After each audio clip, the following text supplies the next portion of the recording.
Isiah Thomas on the court can do so much more than like a Fred could just do it. Right? What's up, bro? Man, fuck that. You owe me about 20 push-ups, man. I need the motherfucking push-ups, man. I need four sets of five. I need goddamn push-ups. We ain't got no fines. We need some push-ups, man. I'm out here in the rain. Look, he's stuck. He say 4-5 push-ups. Y'all did that to me somewhere else trying to make me do push-ups. Oh, man. You good, man? Yeah. We had the charity event now. I know. So. It was one good cause, man. brother. Yes, sir. I understand. Merry Christmas. Yeah, that's my Christmas shirt. Man, you mic'd up? Get mic'd You up, ready to go? man. Get mic'd let's up. go. Oh, shoot, let's see the Right, game. baby got a Merry Christmas shirt on with Mike Tyson. Merry Christmas. Christmas. That's perfect. Christmas. I've already discovered we are also dealing with two guys who have won championships in their respective sports. Oh, okay. So we're the odd men out. Man, they're going to talk Again. bad to us. Yeah. Talk bad to We us. just talked about it. What was the question? He said, who has won a championship on every level? He's like, so many people, like even superstar basketball players didn't win in high school, didn't win one in college, didn't win one in the league, but he won one in high school, college, and the league. It's hard to win. No, what the point I was making is like we take winning championships for granted. But when you look at like how many people have really won championships, it ain't a whole lot of them at any level, right? So whether it be high school, college, or pro, it ain't out of the whole group. It's only a small group of people that have really won at any level. Even when you win multiples, at different levels, you win multiples like you did. The second one, the third, it's still that excitement? Well, yeah, and even I don't know. I played one playoff game and got hell beat out of me by Ed Reed alone. well, imagine how Ed Reed felt to win and to be at the highest level of winning. It is the most, for me, it was the most intoxicating feeling ever. It's like when you can look out at everybody, at every team, and know that okay, my team is better than your team, and your team. No matter where we play at. Yeah. That's a hell of a feeling. Chan, they got a you group chat. The bad boys. That's the most bad boys thing ever, right? That's all it is. I'm a part of it now too, by the way. To this day.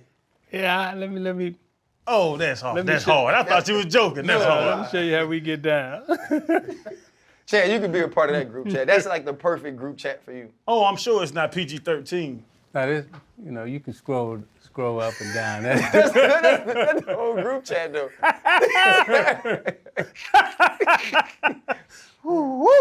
And need some names Some on dogs, right? Hey, names on them boys got some dogs, man.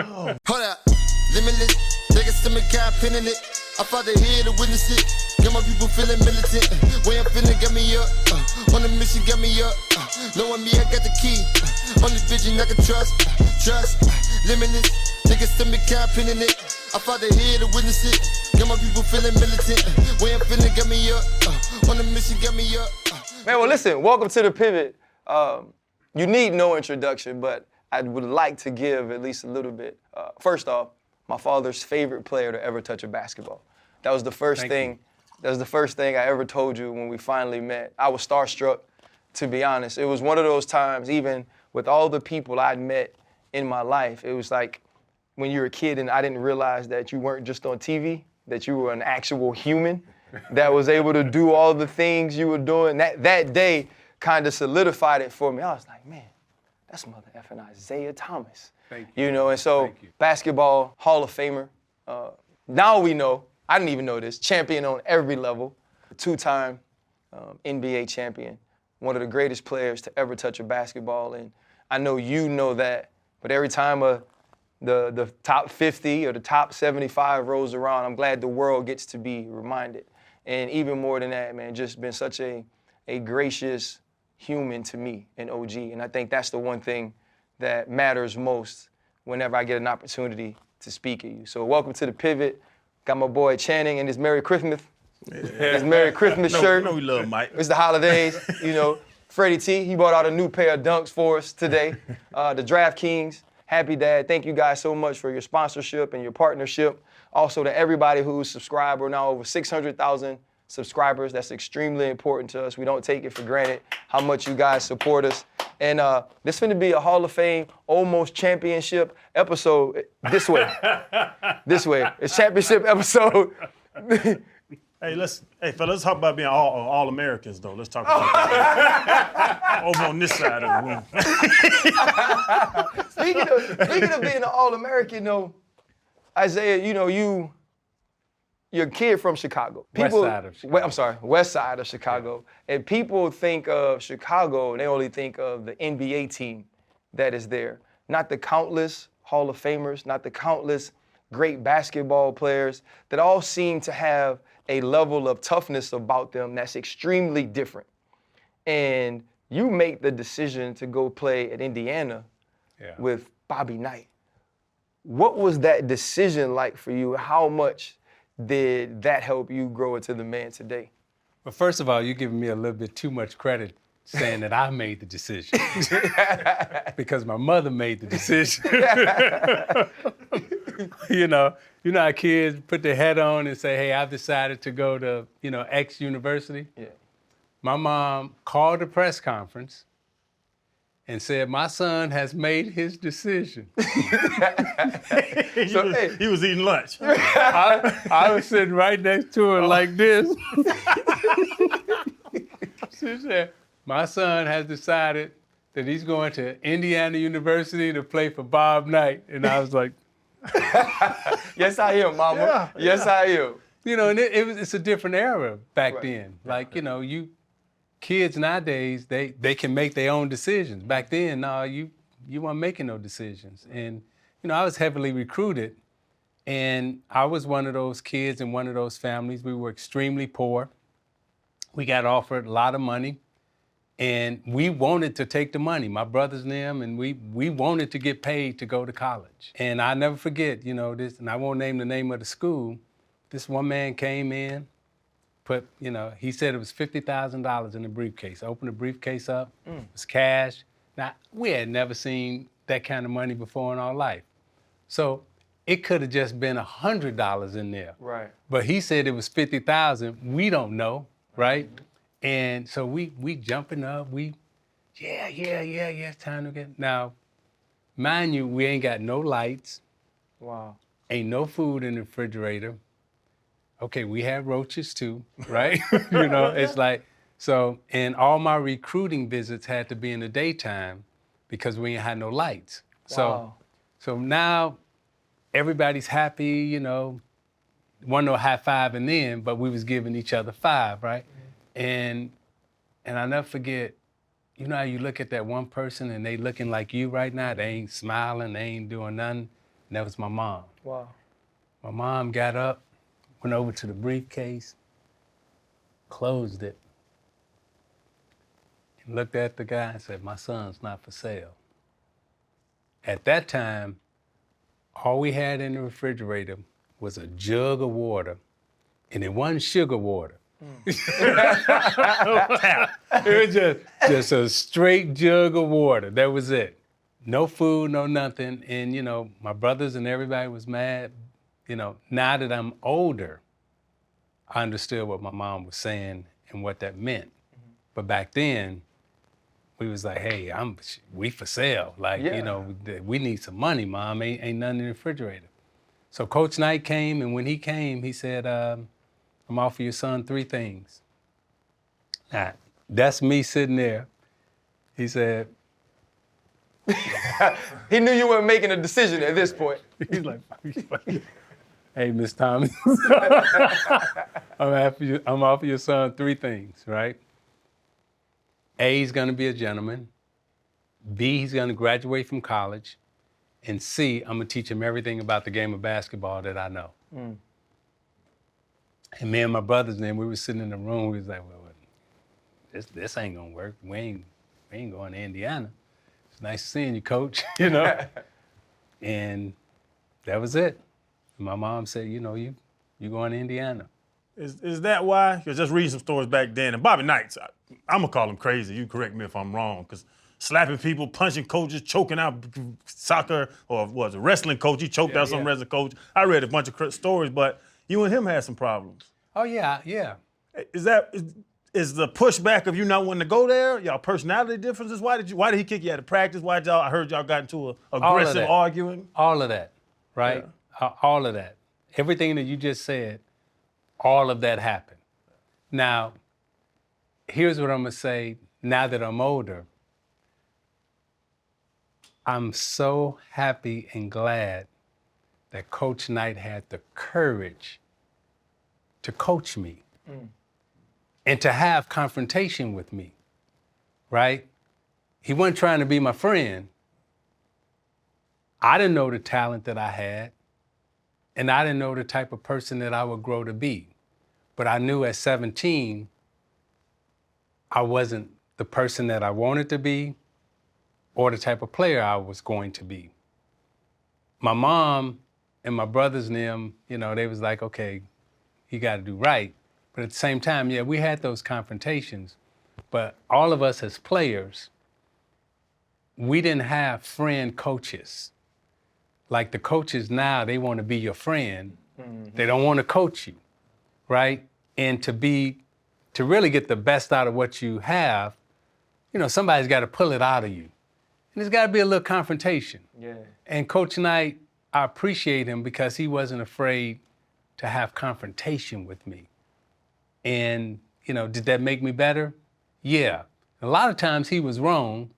And I want the type of guy you can holler and scream at. And like I said, I'm from Chicago, so it's like you get up in my face hollering and screaming. That means, okay, we getting ready to do something, right? Yep. And so I would just say to him, hey, look, just tell me what you want me to do. All that other stuff, that ain't necessary. I'm going to do what you want me to do. But all the other stuff, you can't talk to me that way because now that make me feel like I got to do something back, right? Like we got a real issue. If we talking like that, this ain't practice no more. No. If you run up on me like that, my reaction is, okay, we getting ready to do something. And unfortunately, I grew up liking to fight. Not saying, I'm not one of them guys who say they won all their fights, because I didn't, But growing up, the first thing you got to do is you got to learn how to take excuse me when I say this, you got to learn how to take an ass whooping. No, you say what you want, yeah. Yeah, you got to take some to give some, right? And so you don't win all the time, but then you get to liking it. So I grew up liking to fight, and then I learned how to fight like really, really good. So, when he would talk like that, I wasn't backing down and I wasn't afraid. And he was looking at me like, man, you act like you want to do something. Like I do. Yes. Yeah. Yeah. But then people would realize, like my friends would be like, man, you let him talk to you like that? Because at the end of the day, you realize like, okay, Coach Knight wasn't no little dude, man. He was 6'6", and he would get all red when he started screaming and hollering. It was like, okay, this gonna be a long battle. Zeke, you said your mom made the decision for you. Yeah. And I've heard some stories where I looked up some stuff.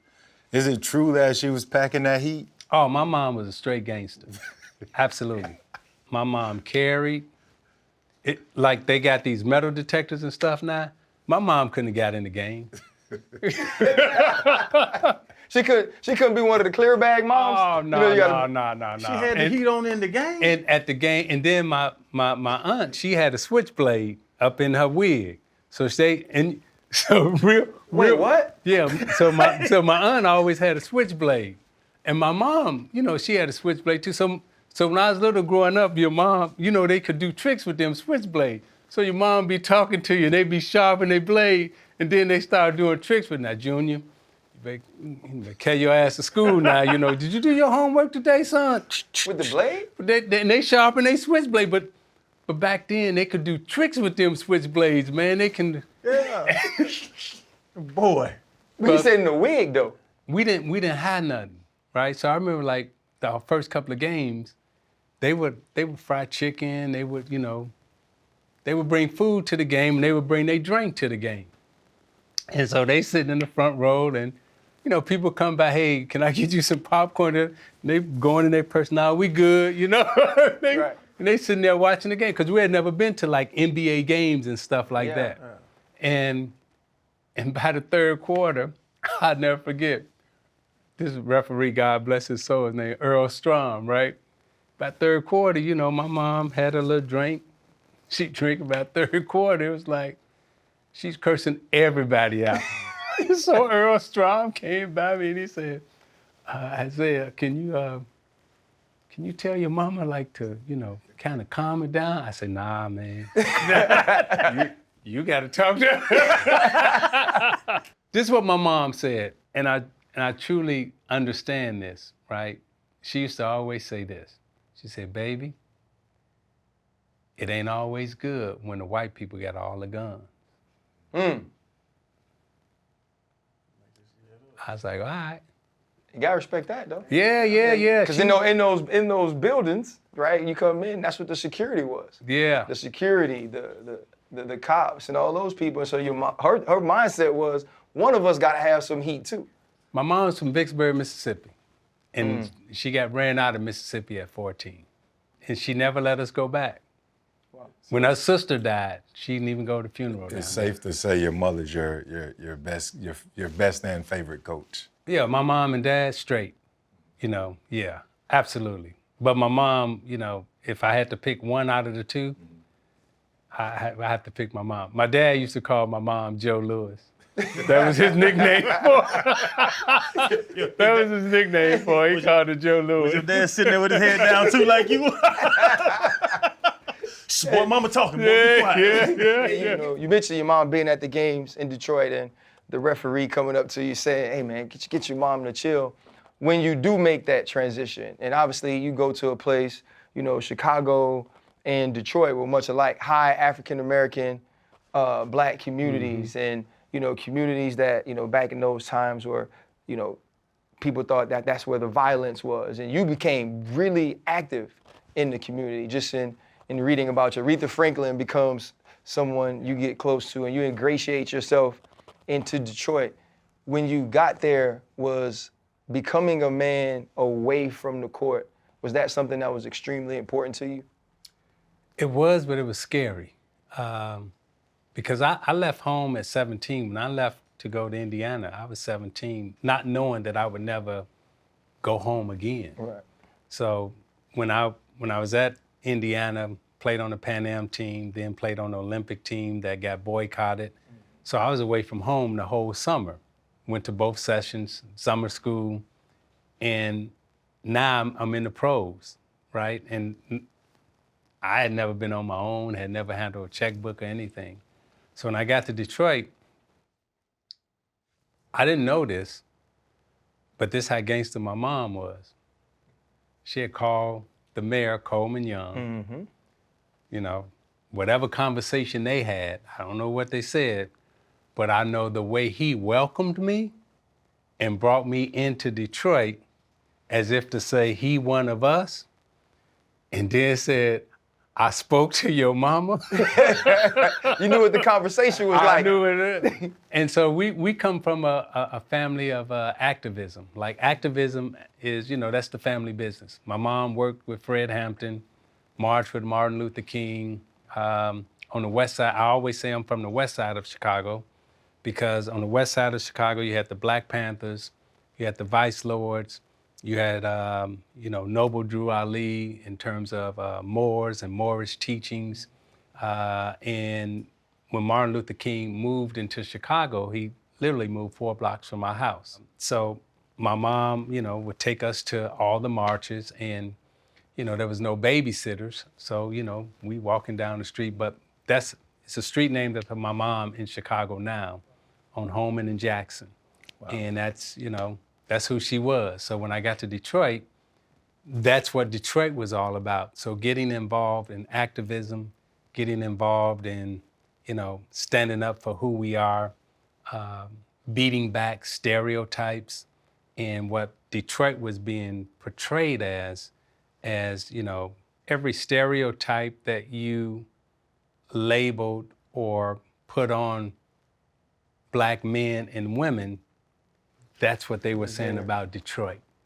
And so fighting and beating it back and then coming into the NBA, you know, it was definitely different.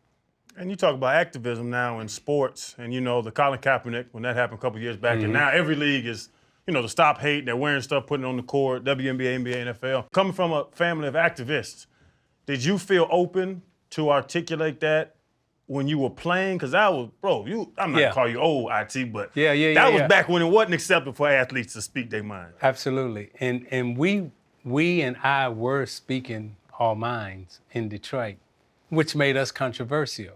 You know, when you talk about race, class, gender, culture, that's what the Pistons was talking about, right? So, you know, when you look at the things that we were stepping on the stage talking about, like I think it was in 83 or 84, which made it, you know, real controversial. I said, at that time, the only people who were covering our sport were white males. There were no females. There was only one black editor at that time in the United States. Wow. Only one black editor. And everybody who was covering the sport were white men. And I said, what was my quote? I said, I do not want to be judged or perceived through only the gaze of the white male. That became like, you know, crazy. And then I was vice president of the Players Association at that time. And then I became president of the Players Association. And I said to David Stern, you know, during that time, I said, hey, my team's not gonna play until we get, you know, they call it diversity now. I said, until we get some black people covering our team. David Stern was like, all right, okay. Now, to this day in Detroit, and if you go back and you look at the Detroit Pistons then, we were the first team that had 2 African Americans on the beat, 2 females covering our team, and every beat writer became a columnist. From Terry Foster to Drew Sharp, Brian Burwell, we had Clifton, and even when you look at the Pistons now in Detroit, I think they still have 2 black beat writers covering their team. Now, that became really controversial. I became controversial. And by the way, a lot of other writers didn't like me. Okay, I got you. And today it's cool to talk about diversity, but back then it wasn't. But Detroit, that's what we represented. And I'll say this to you. We talk about Lambeer, right? The first time Lambeer was ever called a thug in his life. Yep. Lambeer ain't never been called a thug in his life. Is when he played with the Detroit Pistons. Right. Now think about that, right? So these labels that they were putting on us, we were fighting and pushing back against those labels. And because we were fighting and pushing back and then calling them out, we became controversial. And when Nelson Mandela got out of prison in 1990, the first city he visited was Detroit, and the first team that he took a picture with was me, John Sally, and the Detroit Pistons. And that spoke volumes to the league, because we had been pushing back on this whole black male thug, the way you talk about us narrative.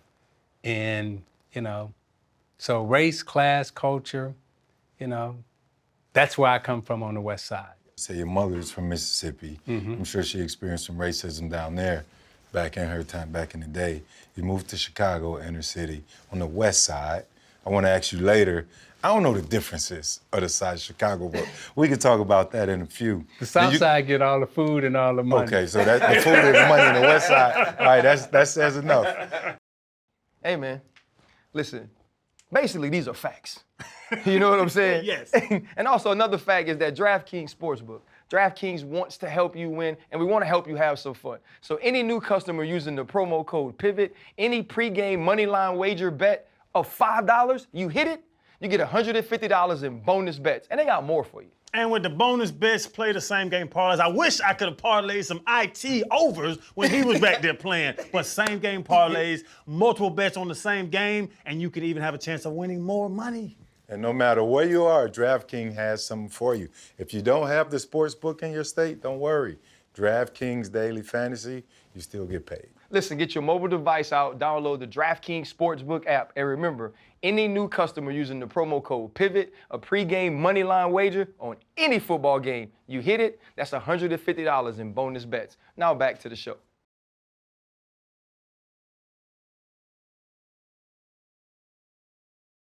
And then you go to Indiana. And I'm sure that probably has some similarities to Mississippi. You know, making those transitions, did that make you more of an activist? It made me more of an activist, and it also gave me more knowledge, experience and all that, because there was a fight that my brother and Coach Knight got into on a recruiting trip when Coach Knight came to the house.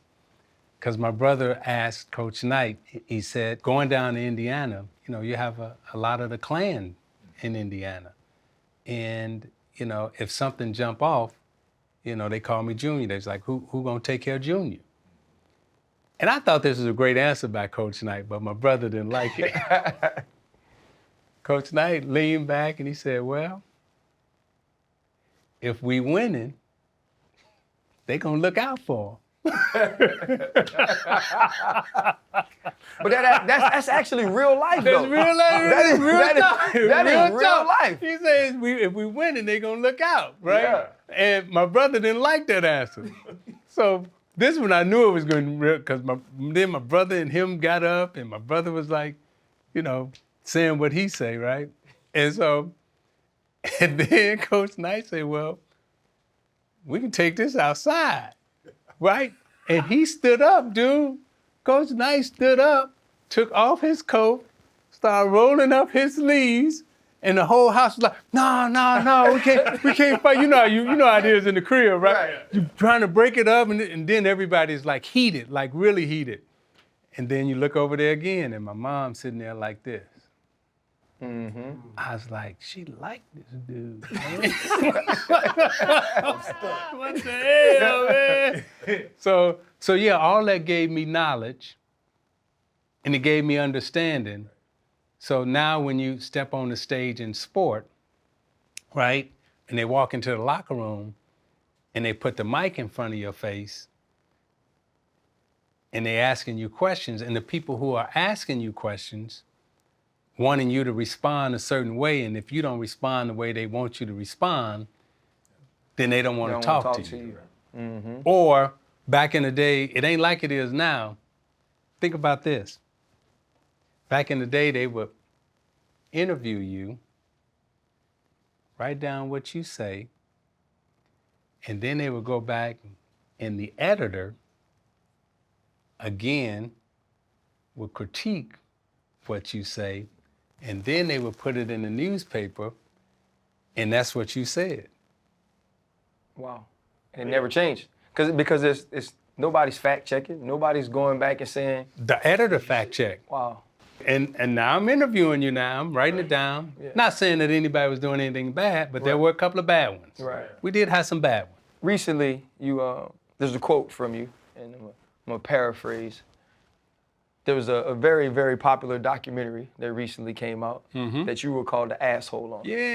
And then you got as you watch the documentary, the person that the documentary was about was actually an asshole throughout the entire documentary. Yes. And so in that, though, when you're mentioning about the perceptions of you, and you say how different people didn't like you, normally, because you say winning, right? If you win, they're gonna look out for you. Normally, when you do win, people do look out for you. Yeah. There are things that are excused from winners and champions that people who aren't very talented or people who aren't good at things, they don't get. How much did being on a team with Chuck Daly as a coach, who wasn't a pretty boy coach, who wasn't a coach that said what people wanted him to say, and playing with the Horns and the Lambeers, you actually being tough, not only skilled, but a dude that was willing to fight. How much of that, though, goes into the way people perceived and wanted to put out a negative narrative of you? A lot of that went into it. But also, again, what we represented, the way we came to the arena, the way we carried ourselves, and then what we stood for. Again, we had just changed the whole industry in terms of how the game was going to be reported and talked about just by bringing in some black males to cover our sport. And then the next thing we said is, oh no, we got to upgrade our hotels, right? We were the first team to start staying in 5-star hotels. And then we were the first team to start traveling with our own private plane. Oh, wow. Yeah, we upgraded all the standards in the league across the board. And check this out. To this day, you hear bad boys when you talk about the Detroit Pistons, right? Yep. We were the first team to introduce another color that we took from football, the Oakland Raiders, the silver and black. Yeah. Y'all know Mike Ornstein, right? Yeah. Okay, so Orny was the one who kind of put the whole marketing thing together, putting us with the Oakland Raiders, the silver and black, intimidate, dominate, Yeah. We go out for shoot around, and we got on Raider football jerseys, and that became our third color. Yep. One no third colors in the NBA. So all of this, new color, third jersey, shooting shirt, hotels, travel, we changed all that, right? That was controversial. We weren't supposed to be doing that. Now they give others credit. Now, I'm gonna say something else, because now y'all got me talking. That's what we got you here for. They like to give the Lakers and the Celtics, they changed the league. They brought the league back, is what they they brought always the say. league back. But this is how I remember it now. When the league took off is when the Detroit Pistons really showed up. Now, when we showed up, we was putting 50,000 in the stands. This is all documented now. 50,000 in the stands, 60,000 in the stands, 40,000, 30,000. Then they say, well, y'all was playing in the Silverdome. Yeah, but shit, there was still 50,000 people there watching us play basketball, right? The highest rated games of the 80s. These are the highest rated games. Pistons against Lakers, Pistons against Celtics, Pistons against Bulls. Those are the highest rated games of the 80s. And they all have one thing in common. That's the Detroit Pistons. That's crazy. Now you can talk about all them other teams if you want. Those are the facts. To piggyback off RC's question, because it didn't seem like you was upset being called an asshole. I've been called an asshole. Well, I don't think it's a problem. No, I was upset. I was highly upset. Why? Let me say Is this. that, Well, it's not negative. It was the Last Dance documentary. We obviously know everything that was said about Isiah throughout that, and that was one of the quotes. And it was quoted, and then he quote tweeted it. It said, "Read the quote in its entirety. Don't cut it up. I meant what I said." Yeah. Now here's why I was upset of watching a documentary of a guy being an asshole to everybody, but then call me an asshole, and I ain't been nothing but nice to this dude. Now this real talk, go back and document it. You can go back on the west side of Chicago. I ain't talking about Michigan Avenue where they used to kick me off for shining shoes. I couldn't shine shoes on Michigan Avenue. I couldn't shine shoes on Rush Street. They kicked me out of there. On the west side of Chicago, that's where I'm from, okay? Now, on the west side of Chicago, when Michael Jordan got to Chicago, I made it real easy for him to walk those streets on the west side of Chicago. My family took care of him. My sister and his brother hung out as friends. My little nephew lived with Michael Jordan. Wow. I'm gonna say this again. My little nephew lived with Michael Jordan. Now, I'm being extremely good to this dude. I'm calling his house during this period of time. So all this, Isiah was an answer to that. No, dude, I was looking out for you. Now, when we played, right, you ain't seen me hit Michael Jordan. As a matter of fact, you ain't seen me hit nobody. Lambeer and Mahorn would hit somebody, and what they would do? They would come hit me or say Isiah hit. I said, no. Fight. That's the dude who hit you. Fight him. Right. Oh, well, you told him to hit me. Yeah. So then they want to fight me. Okay, well, I know how to fight. So I ain't backing down. We can do that, right? But in Chicago, during that period of time, watching that doc, here's the thing that I was most disappointed at. I talked to you about Chuck Noll and how Chuck Noll had great respect, as coach, right? During that period of time in the 80s, these were the 5 GMs. Red Auerbach, Jerry West, Jack McCloskey, Wayne Embry, and Jerry Krause. Those were the guys, right? The way I seen them treat Jerry Krause. Now imagine you get on your bus, on y'all team bus, and the president of the team is sitting there, and you walk by the president of the team and you making jokes, and you treating him bad, and that's accepted? Now we are athletes. Nowhere in the history of the game have I ever seen such disrespect for a president or a general manager, even if you don't like him. That ain't never happened on your watch. They ain't never happened on your watch. And as a matter of fact, any team you played on, if a player would have walked on and been that disrespectful to the president of the team, The team number. That's real talk. that's real talk. Oh, somebody gonna check it. Somebody gonna check that. Hey, man, you can't act like that. Now, here's the other thing that was disappointing. The man is dead. His kids, his family, people are watching that. You ain't gotta do that. I can't respect that. Now the fans and everybody else, oh yeah, Jerry was this, Jerry was that. Well, in the basketball world, Jerry Krause won 6 championships, put together, nice squad. So the bad boys, we were so bad, right?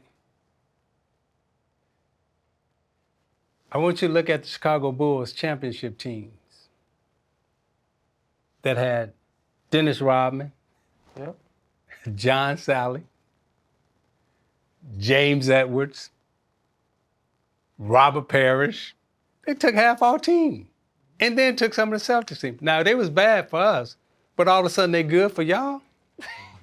As the girls say, come on, make it make sense. So the other day we were talking about Patrick Mahomes on air on Get Up, and one, I just think it's amazing that Isiah Thomas texts me. First off, I'm just gonna be honest. I say that in the commercial. I'm like, oh yeah, Zeke just texted me. He said this. But anyway, I'm just saying. So I was talking about that Tony Romo called Patrick Mahomes Michael Jordan, and I was saying, well, Michael Jordan never had a Joe Burrow, a guy that beat him 3 times like that. And then I get the text message. He was like, nah, Michael Jordan had me. And I was like, damn right he did. When you are going through that and you guys are the champion, you are the premier point guard in the league along with Magic Johnson. And the people and the public, the league, they are rooting against you. Yeah. They want that dude to win. What is that like, feeling like, man, I've done all this work. I've been this not only for my team, for my community, for the league as the president, and this how you treat me for him? What was dealing with that like in the locker room for the bad boys? It was great. It was great. Y'all want him to win? Y'all changed all the rules so he can win. Wait a minute now. These are the facts, right? I go down the lane, I get my ass beat. You see pictures of Michael Cooper scratching Larry Bird's jersey off, right? You see Kevin McHale slamming Kurt Rambis to the floor. You see Dr. J, fine on Bird, right? Everybody getting hit. Oh, but he can't get hit? Yeah. So we're going to change all the rules so he can dunk. Yeah. Because they marketing the dunk. It used to be, how high you fly in the air, can you dunk, can you dunk? And everybody's like, oh yeah, you can dunk. Okay, that's cool. Now you can jump all up in the air and do a 360 and everything, and everybody be like, yeah, that's cool, but that's Steph Curry? Go shoot that three. Go shoot that three. That's what we marketing now. Mm-hmm. So the bad boys, okay, we ain't gonna let you dunk. Go on, take your 2 free throws. Oh, we can't sell that. So now, did it make us mad? Did it make me mad? No, it made me want to beat you more. And even though all of that had happened, right? Dude, if I don't mess up my wrist, this is how I feel. They don't win. Now, they may feel different, and they're supposed to feel different, but this is how I feel.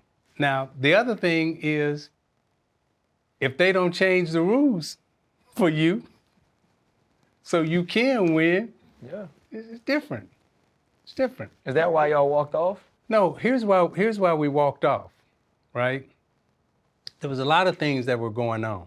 We down 3-0. Jordan and Phil Jackson, but mainly Jordan, has a press conference the day before. They getting ready to beat us.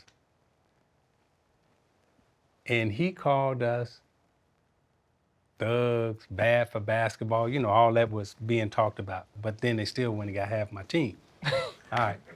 But Look, it's a little something there. Yeah. It's a little something there. no, it ain't a little something. It's a lot of motherfucking something. It's a lot of something because they just been lying. They ain't been telling the truth. And then called us undeserving champions. Now, we done beat the Lakers. We done beat the Celtics. We done beat y'all several times. Ain't nobody had a harder march to the NBA Finals than the Detroit Pistons. We done got cheated. We done got beat up. We have beaten the best of the best to ever play this game. If Jordan, they saying you the best, beat your ass. Mm-hmm. Magic and Kareem, beat you. Bird and McHale, beat you. Can't nobody else say that. We the only one that can say that. Now, when you say we undeserving and then we bad for basketball and you throw these stereotype labels on the black community in Detroit and then put them on all team. Now, you go back and you look at that clip, yeah, we walked off, but the first person who was in front of us, his name was Terry Foster, who writes for the Detroit News. It's a brother, and he walked. He was mad too. Yeah, the whole city was mad. Not because they beat us, but the way they had labeled, keyword, the way they had labeled and used the stereotypes against us as a basketball team and then Detroit as a city. You said that they pointed fingers at you when the hard fouls happened. You also said that not until Lambeer got to Detroit, they decided to label him a thug. How much of West Side Chicago that was in you? How much did you lead them or inspire the whole bad boy mentality? It came from us. So you were the leader. I was, oh, absolutely. I was the captain of the team. I mean, you were the one that said, look, we're going to hit these. You ain't Wait, dunking hold on. today, No. Wait. Key word, right? Mm-hmm. We have to hit back. Got it. That's how the game was being played then. We didn't change the rules. They changed the rules so he can win, Got it. right? This how the game was being played. It's all on film. You can go back and look.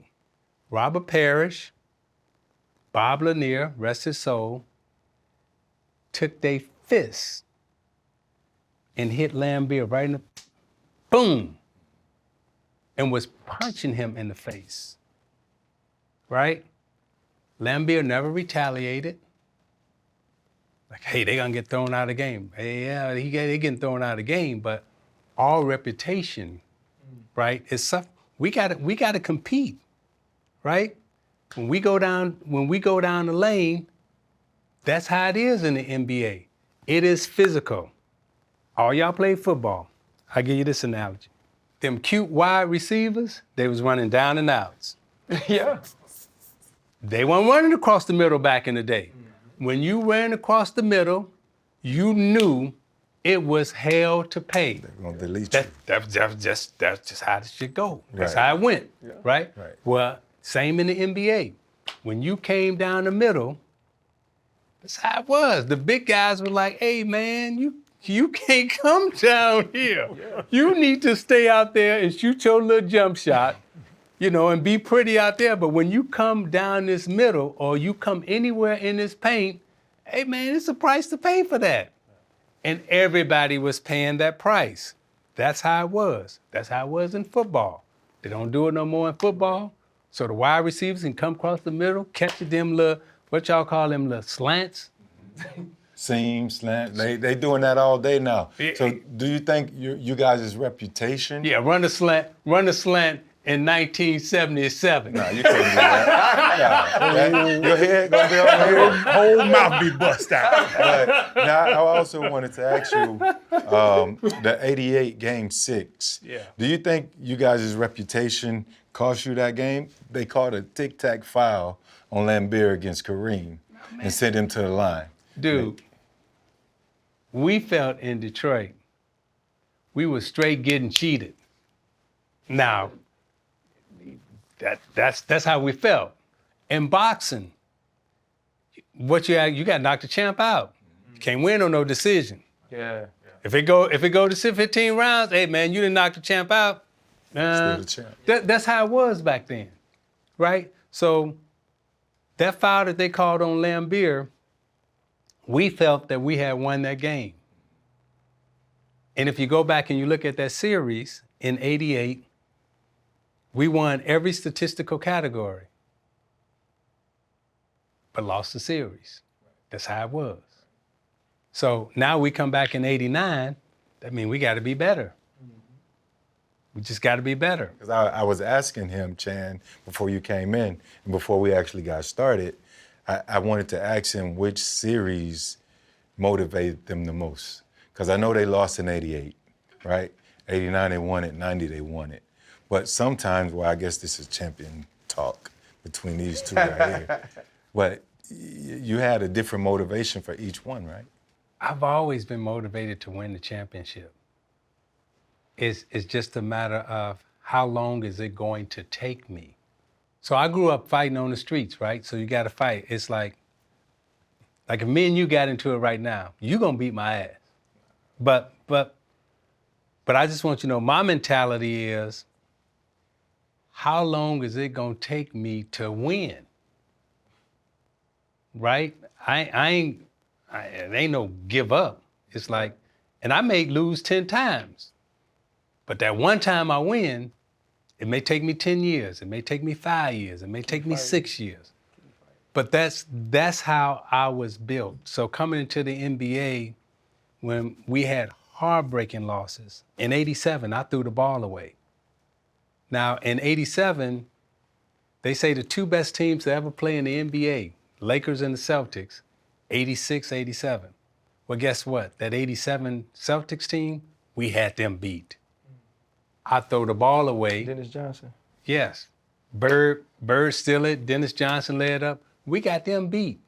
We come back, we win in '88. Now we got to play the Lakers. That was different. But we had them beat. Yeah, We had them beat. right. Right? So '87, '88, we all up in the mix, And we lose to what our people arguably say the greatest basketball teams ever. We got those teams beat, and then we knocked them off. Right. And then this dude sit up there and say, y'all undeserving? Y'all bad for the game? You got all the writers. We got all the little crew. He said, "Little crew." We got all the little crew in Detroit trying to stand up for Detroit. But we couldn't fight the onslaught of the national media and what they was putting on Detroit. And talking about that, you're talking about how the game was changed for MJ. And then you brought the receivers, my sport, it made me think, the sport as a business, and you're a great businessman. Yeah. The sport as a business benefited from people not getting their teeth knocked out coming across the middle. 100%. So you know what I'm saying? So can you look at it with your disdain for one side, look at it as that was a great I don't have a move. disdain. I got respect, and I got honesty and truth.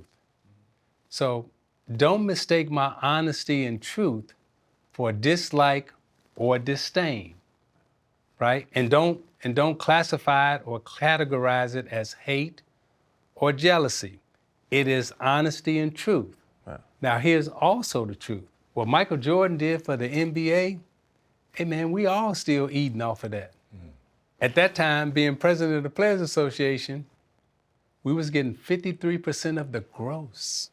Wasn't no basketball-related income. See, we weren't good at counting. Yeah. So every dollar that came in, we got 53 cents on every dollar. And Michael Jordan was good for business. Yeah. He was great for business. And what Michael Jordan did for the NBA and our league, he took it to a level that none of us could. We appreciate him for that. We honor him for that. Still getting paid off of that. So business-wise, yeah, great move. Marketing-wise, great move. I mean, when he came in with a megaphone with Nike, and we ain't never seen nothing like that. Right. Yeah. I mean, the megaphone that Nike had and the commercials and all that stuff, that stuff wouldn't happen. Hey, that was good for us. It was good for everybody. It was good for him. That's real talk, Yeah. right? That don't mean I dislike him or hate him. Those are the facts. Michael Jordan made a lot of money for this league. Now here's the next fact. It's only 2 players who've ever done this. What Michael Jordan has done and now what LeBron James has done, the monies that these 2 guys have made for the NBA and what LeBron James has done and the money he's made for the NBA, I don't know if it'd ever be done again. Guys making $40 million a year. Yeah. This group, when it's all said and done, when they don't want to give them their credit now. But when LeBron James and Kevin Durant and all them walk out the door and you look back at what they just did compared to what my generation did, man, these guys have taken it to a place that none of us could ever imagine. Yeah. You know, and they ain't getting no credit for it. They ain't getting no credit for it. 15 years from now, when people look back on LeBron James, Kevin Durant, Steph Curry, and all it, hey man. In your time though, like you speaking about these dudes, all those dudes kick it, Isiah. You know, like Kevin Durant says great things about LeBron James and Steph Curry. Like this is like the friendship league. Yeah. Banana boat crew. Yeah, the banana boat. They on the Yeah. banana. I'm not sitting on the banana boat with like if us four go on a trip, we not finna be riding behind each other like this. You sit, but like this is different. Yeah. But the one relationship you did have, which I always thought was intriguing, was with Magic. Absolutely. And when you guys sat down, it's kind of like what we do now is a form of what happened with y'all two, right? The fact that 2 black men Yep. sat across from each other and said, one, I love you, Yep. but my bad. Yeah. And they did it, and y'all did it publicly. Yeah. What was that moment like for you? Because watching y'all walk out on the court, I'll be honest, I never, as a kid, I was like, these dudes kiss each other on the cheek before they toss the ball up every game. What was that like for you when you guys finally got to sit down, man, and really have that man-to-man conversation? I'm gonna have to go back a little bit. Please. To just bring you to how we got there. We were the first that I can remember in our generation that really displayed love and emotion for our brother as males, right? So back then, you just used to be, hey, how you doing? Yeah. Yeah. What's up, bro? Good to see you. Yeah, nice to see you. All right. But at home, with your family, Yeah. you would hug and embrace. So Magic and I as friends, I was like, I can't do this no more, right? I'm gonna hug you and kiss you like I do with my brother when I see them. That's how we get down.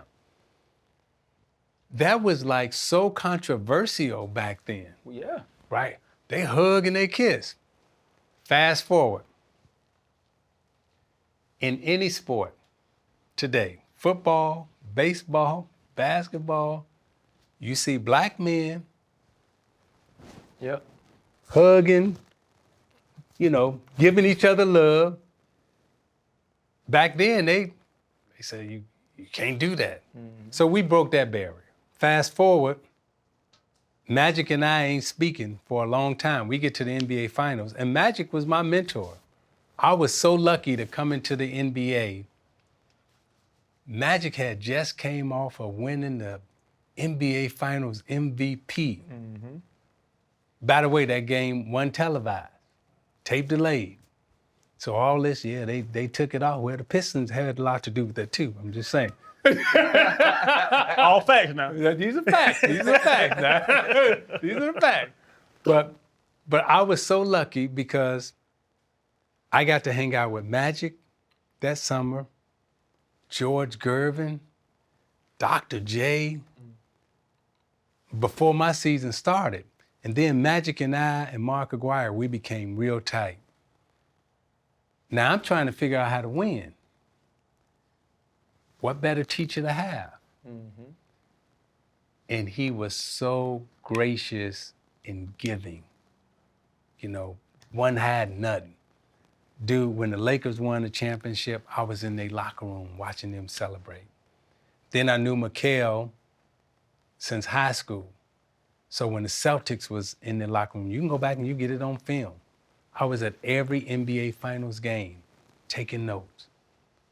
How can we win? Because it was just a party for the Lakers and the Celtics and the 76ers every now and then. Them was only the three teams who were playing. Well, I got to learn. I got to go to school, right? So Magic giving me like straight game. I'm watching him on his hard break. I'm watching him dribble out the shot clock in Boston. And they call him Tragic Johnson. And then the next year he come back and he dropped a baby hook. Right. And they win it. So I'm getting to see all of this. I'm getting to learn, right? I watched the pass that I threw out of bounds, Bird steals it. I watched James Worthy throw that same pass, Gerald Henderson stole it, lay it up. But I got to see the Lakers cry. I got to see Magic lay on the floor. We in his hotel room, dude spread out on the floor, crying, hard tears. Me and Mark just sitting there, Aguirre, like, we had never seen Magic Johnson fail, right? And now he just spread out on the floor. We stayed in his room till about 4:30, 4:45. They had a 5 a.m. bus because you take the first flight out. They weren't flying private. Yeah. Take the first flight out. That dude laid on the floor and cried that whole night. Wow. The whole night. Got up, washed his face, didn't even take a shower. Walked out of the room, got on the bus. They lost the series. So that next summer, so now I'm getting to see all this. So now I get to the NBA Finals. Magic, like, I used to stay at the house. He used to sit in the car to get me. We used to have dinner. First game, nah, you can't come to the house. What you mean I can't come to the house? I see you at the game. All right. So we beat him game 1. Game 2, After the game, we normally go out. Nah, I'm just gonna go on home. All right, okay, you know. So me and Mike Ornstein, me and Orny, like we hang, we eat and everything. Game 2, we got him beat again. Go back and watch the film. We got him beat again. We up 2, and we get a shot clock violation. Our D was good. We can D up. My high school team was the best defensive team. My college team was the best defensive team. My pro team was the best defensive team, okay? I was kind of good at that whole defensive scheme and stuff, right? The shot clock run out. The referee says, oh, we made a mistake. And they put 14 seconds back on the shot clock, gave it to Magic out of bounds. Magic drive to the basket, get a 3-point play. That's how they win game 2.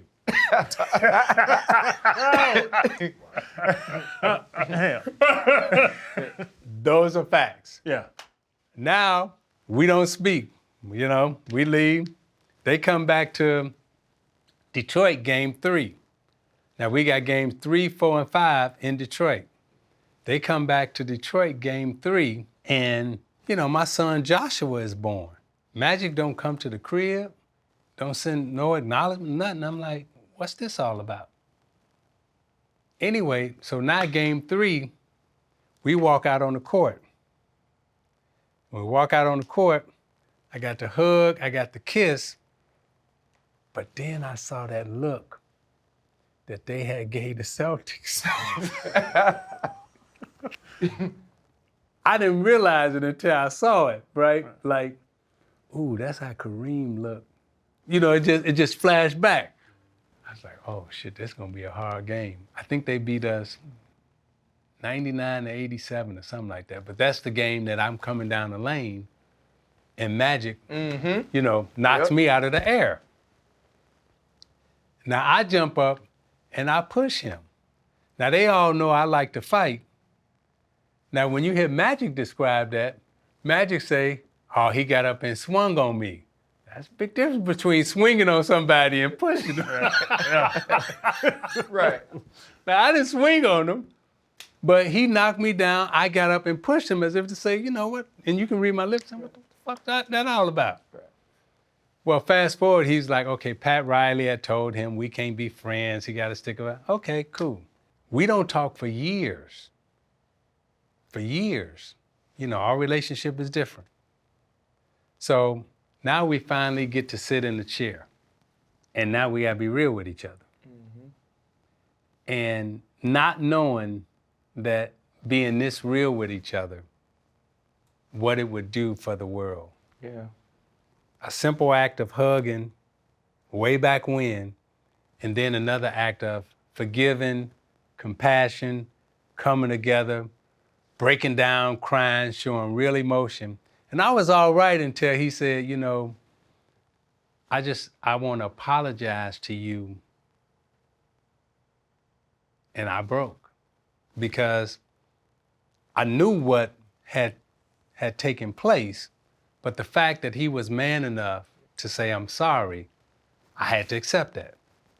And I broke. The thing about that is we try to do that here. You know, we've had those conversations, but as we get older, like we got OGs too. You know, every time I hit you, I'm like, yeah, OG, or appreciate you, big bro, just whatever it is, because you did teach us so much, not only whether it was our fathers or our parents or the guys we grew up with, we got to watch you. And you showed us how to live in the sense of, I can love this man, I can still be a dog though, right? We could go through things and then we could still forgive. And kind of, we got to watch you be an entire human. When you look back though on some of the things that you have gone through, the things that you've accomplished, what are some of those moments that you mark as like, you know what, that's an Isiah Thomas moment. That's something that people are gonna talk about for me and with me even long after I'm no longer here. The way I've been with my teammates and my family. The thing you'll notice about the interviews and the people that they ask about me, they'll never ask my friends about me. They ask the people that I beat. That's the opinion that y'all have gotten over the last 30. You ain't got my teammates' opinions, right? So the thing that I'm most proud of is I hope that when you look back, I was able to leave my family, which is what I'm still fighting for, other than leaving them some newspaper clippings and a jump shot, but a way that they can eat, right? Like how do I take my family out of poverty? I was the first one in my family to have a chance. So how do I continue to uplift and bring my family out of poverty, this second and third generation? Because I still got people back in Chicago that's suffering hard. I didn't make 30 million. I didn't make 40 million. I made my little 400,000 and I thought I was rich, man. Couldn't tell me nothing. Right. But how do that's what I want to leave behind. I want to leave some food, right? I want to leave a place where you can go and get a paycheck. You know, if this guy down the street don't hire you, you can work here, right? Can't work. You really got to work here, right? You got to put in some time. You can get a paycheck here. You can get a meal here. You know, that's what I want. With all the success, man, and I brought the business stuff too. Your damn business resume is, long as my jail resume, actually. But like all the success, the championships at all three levels, just all the great decisions you made. I'm in Florida, and I remember your FIU venture. Yeah. And then the other coaching ventures. Yeah. Are you a good coach? Because you keep trying. It ain't much coming out on the back end, big dog. No. That's a good question. Yeah. Here's what you should do. Go ask the players that I coached. Go talk to Ron Artest, talk to Jermaine O'Neal, talk to Reggie Miller, talk to Jamal Tinsley. Now here's what happened to me in Indiana. Yeah. I got my team rolling. I coached Michael Jordan's last All-Star game. I was the coach of that team. That means my team was kind of good. Yeah. Right? Get that by your record. I had some young guys that I had put a little pepper in, and we ready to win. Now that we ready to win, they tapped me on the shoulder. Actually, Larry Bird tapped me on the shoulder and said, you've done a good job here. I like what you've done. And as a matter of fact, I like it so much, I'm gonna give it to my friend. Mm-hmm. And his name was Rick Carlisle. And Rick Carlisle took my team and went and won 61 games with, and then had the Malice at the Palace and all of that, right? And I've said before, it wouldn't have been no Malice at the Palace if I was coaching that team, because I don't think the Detroit Pistons fans would have acted that way with me. And by the way, if I was up 15 in Detroit, I wouldn't have had my starters out on the floor at that time. I just wouldn't. I definitely wouldn't have had Artest in the game at that time, because I knew my players, I knew my team. Yeah. I think Rick was still learning those guys. So I leave Indiana, and then I go to New York. Now, in New York, I have a bad run. My first year as a coach, I almost make the playoffs. Jamal Crawford, who I work with now at NBA TV, he had just dropped 50 on Miami, scored 16 straight jump shots. We was rolling. Had Channing Frye, David Lee, had a nice little crew. By the way, Channing Frye, David Lee, Trevor Ariza, all them guys went on to win NBA championships with other teams. All right, these are the facts. Oh, I'm sorry, Eddie Curry won one too, the one that they say couldn't play. Well, he won one with the Miami Heat. So I had 4 or 5 guys, young guys, that other teams and other players thought they was all right. Now, my second year coaching, I shouldn't have been coaching. I was mentally messed up. My mom was dying. I had just come out of a terrible situation. I shouldn't have been coaching. Now I go down to FIU. Have you ever heard of an FIU basketball program? No. Neither had anybody else. You were the talk of the town. Isiah Thomas is down there. Now I come down and I'm gonna make a basketball program. on my way to making a basketball program. My third year, after getting talent and after losing, now my third year, I'm ready to turn it around. I done got my players in, I done got my system right. I get fired. Rick Pitino Jr., he come and take my team. That fourth year, they win, and he bounced from FIU and go where? Where did he go? He went to Minnesota and took Tubby Smith's job. After having my squad at FIU that I have built. Now, they give you my FIU record, Yeah. but they don't tell you the foundation that I laid those 3 years. Now, all y'all done played, and you know when you take over the new program, it take you about 2-3 years to get your stuff right, get people in, and now I got talent coming in. So he grabbed all my talent, win, stay there 6 months, and then he get the head job at Minnesota. That's what happened at FIU. And by the way, I graduated 26 out of 28 players. How about that? Yeah, no, Shannon. you know, Those are the facts. I'm sorry, IT. I was looking at records. No. The records are, Yeah, no, you I see know, what you're saying. they speak for themselves. But you do have to build that get the culture in. It's what every good coach you talk about that. Their system, their culture, the implementation of what they do. The young talent that I've had in the NBA across this league, I would hope that one day somebody would go and ask the players that I've coached, the players that I've been with, y'all only done had 2 opinions about me, and they all come from the same people. That's real tough. Over the last, Over the last 20, 30 over the last 20, 30 years, y'all only heard 2 people's The opinions about me. last thing I have for you is this. I went downstairs to get you. Obviously, I know who you are, but a lot of times when you see football players, they know the big guy, right? In basketball, you know a dude hooped because he's long as hell. When you walked in, man, you had your little puffer coat on, you know, your cardigan, and he walks in, he just looks like, I know he's Isiah Thomas, but I don't think that anybody else around is gonna know he's Isiah Thomas. Dude walks by him, and I see him catch Isiah, right? You know, he saw him too, so he tried to, you know how you do? You don't want to lock eyes with the wolf, right? You don't want to lock eyes with the wolf. And the kid comes over, man, you know, young white guy, and goes, "You're Isiah Thomas." And he goes, "I am. It's a pleasure to meet you." And he starts to cry.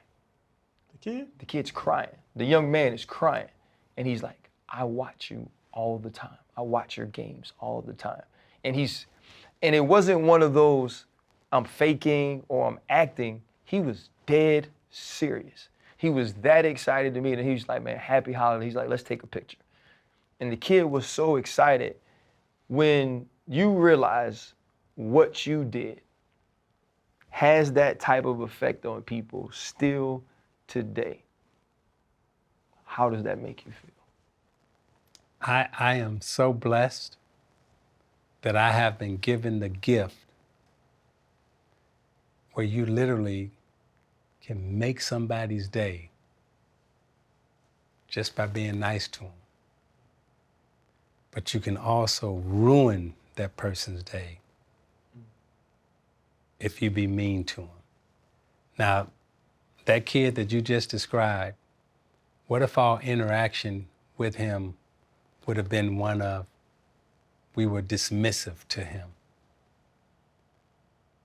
That would have crushed him. Yeah. Right? So understanding that gift and that power, I go out of my way every single day that when I meet someone, I'm trying to make that person's day. Because remember, I was that little kid that they used to run me off of Michigan Avenue and off of Rush Street when I was trying to shine shoes. And I was that little boy who was walking around where they walk by you, but they don't want to look at you because you look bad, you ain't right. So I know that feeling of shame and embarrassment, right? So I don't ever want to put that on nobody. I don't never want nobody to feel that way. I got one more. And just hearing everything you told us now. And it's funny you just said, we've only heard opinions from 2 people in 30 years. Why is that? all the stuff you did on the court we know. Look at Wikipedia. 2-time champion, MVP, all that, multiple All-Stars. But you don't know he missed his first free throw, his rookie All-Star game. But Air ball. I was so scared. I was so scared. But I see off the court, what you've heard, the stories I've heard. You were one of the first teams. You were the captain of the first team that ever had alternative jerseys. You changed the diversity in Detroit media in a big market. The activism. You were 30 years ahead of people. But that's true. We don't know that story. Why don't we know that story? Why haven't I seen the documentary about your ass? You should ask that question. And don't ask me. But why have you been fed that false narrative about me? Because somebody been lying. Yes. Like I said, you've heard 2-3 opinions about me from 2-3 people for the last 30 years. I know more about some two-way players than I know about you. Well, you know. Man, honestly, we've been talking about getting this done.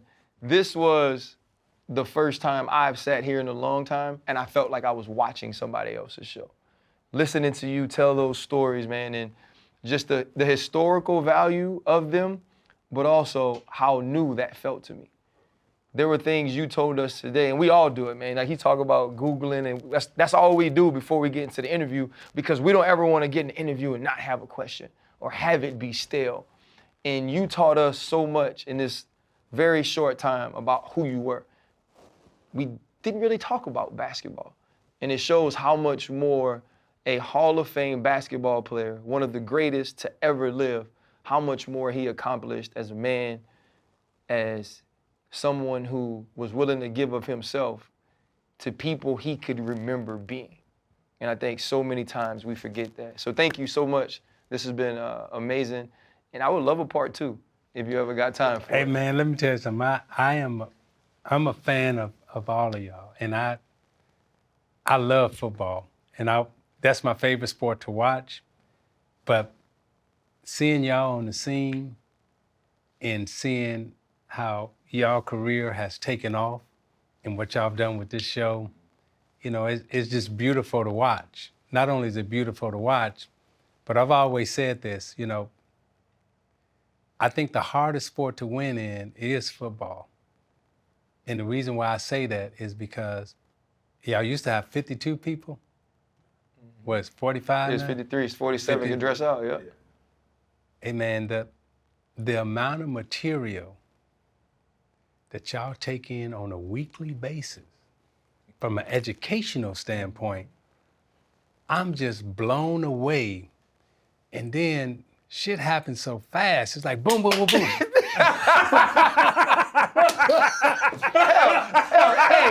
Hey, that's like playing the Pistons though. Hey, that's like playing. That's what Mike felt like. Hey,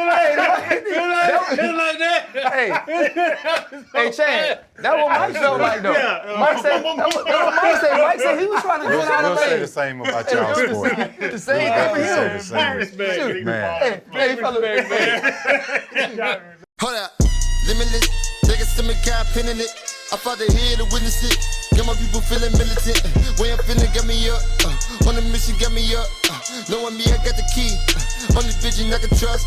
Trust, limitless. Take a stomach, got a pin in it. I fought the head to witness it. Got my people feeling militant. Way I'm finna get me up. On the mission, get me up.